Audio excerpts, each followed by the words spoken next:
Hey there everybody, and welcome to this video on adverse childhood experiences, what they are and why they cause complex post-traumatic stress disorder. I'm your host, Dr. Elise Snipes. Let's start out by talking about what adverse childhood experiences are.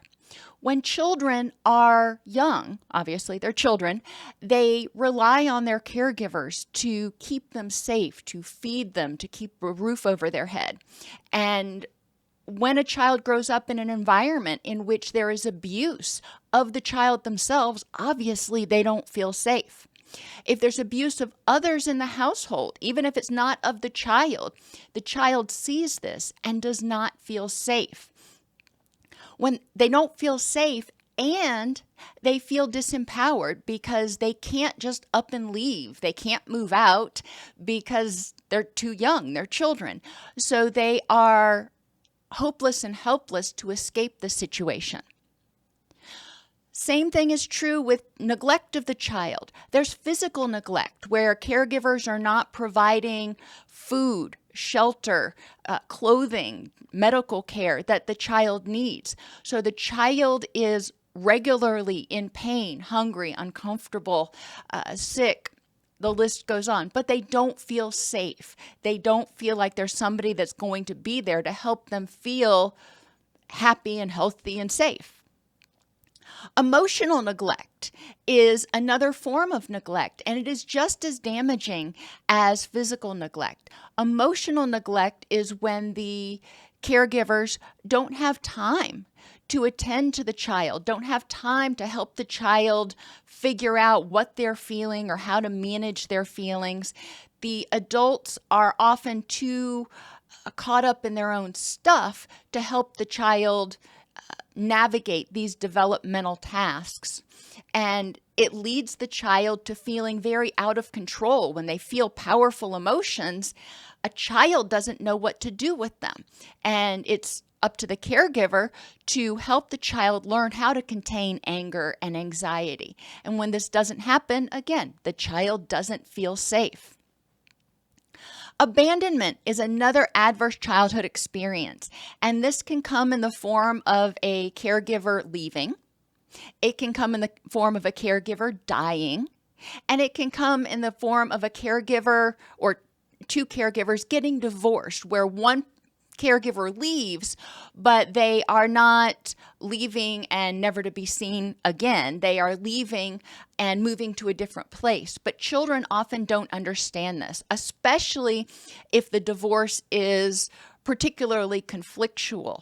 There's a lot of chaos. There's a lot of anger. The child doesn't feel safe. The child may not understand why one caregiver moved out. They may think it's their fault, and they may think that they're at risk of being kicked to the curb as well. And finally, if there's mental illness or addiction in the household, this sets up the scene often for a very chaotic environment. Now, when I talk about mental illness or addiction, I'm talking about uncontrolled, untreated mental illness and addiction. People can have mental illnesses, they can be in recovery from addiction and have things well in hand. But if it's uncontrolled, it creates a lot of chaos. You may not know when somebody's going to have an episode. You may not know what to do when they're having an episode. If the caregiver suddenly becomes clinically depressed, the child may not know why it's happening. They may blame themselves. They may not know what to do to make it better.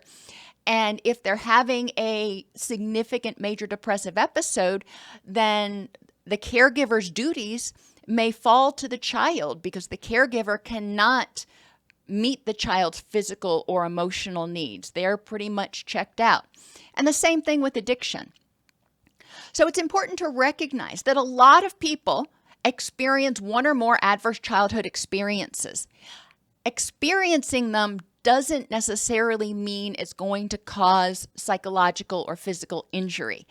Experiencing them, if there is another caregiver, whether it's in the house or nearby, that's able to help the child out and support the child and help them feel safe, well, okay, then the child is probably going to resolve these issues without developing complex post-traumatic stress. Complex post-traumatic Post-traumatic stress disorder is when the person is exposed to a situation which was extremely threatening or horrific in nature, and there was no hope of escape. So think about a child who's 4, 5, 8 years old in a household in which the caregivers have mental illness or addiction or there's domestic violence. The child recognizes that they don't have a whole lot of options. And this is terrifying because these people who are supposed to be taking care of them, at the very least, are ignoring them, and at the worst, are actually abusing them.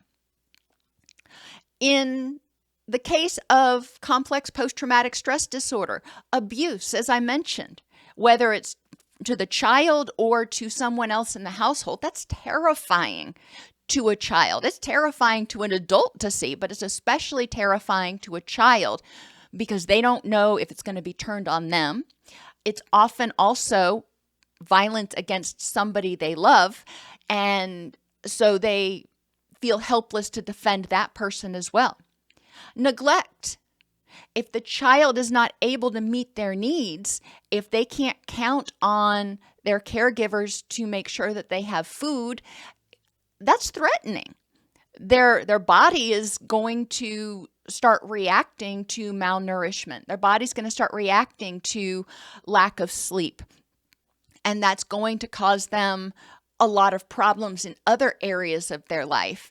And they will often feel helpless. They don't know how to or where to go to get food. They don't know where to go to get safe shelter or medical care.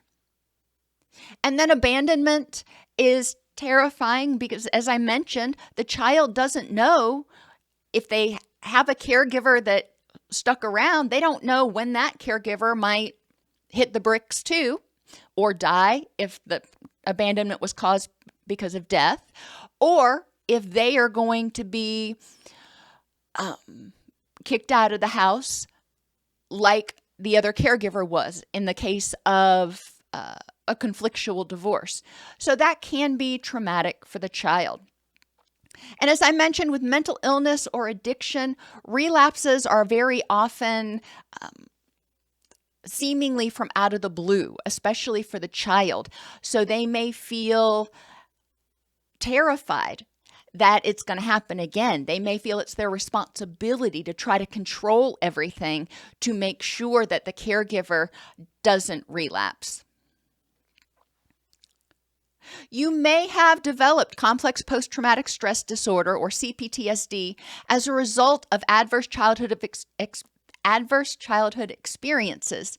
If you notice that you avoid reminders of your childhood or anybody's childhood, if you re-experience the events of your childhood in flashbacks and nightmares, obviously, if you're remembering going to the amusement park, that's not what we're talking about.